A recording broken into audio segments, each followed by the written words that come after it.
ঠিক বলছো সুইটি।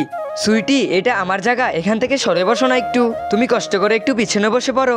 আরে এখানে কি তোমার নাম লেখা আছে নাকি? আমি পিছনে যেতে পারবো না, তুমি পিছনে যাও। কিন্তু প্রতিদিনই তো আমি এখানে বসি। তাহলে কালকে বসো, আজকে আমি বসে পড়েছি, যাও পিছনে। আচ্ছা ঠিক আছে সুইটি, আমি আজকে পিছনেই বসতেছি।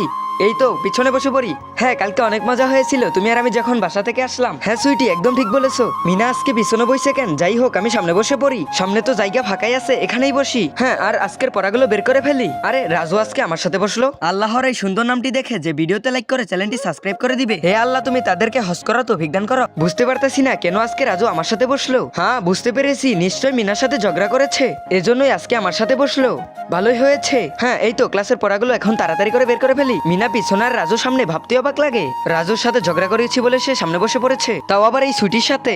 কেন যে ঝগড়া করলাম আমি? মিনা এখন থেকে আর ঝগড়া করবে না, একদম উচিত শিক্ষা দিয়েছি। সুইটির সাথে কথাও বলি। সুইটি, তোমার কাছে কি 2টা কলম হবে? হ্যাঁ হবে, দাঁড়াও দিতেছি।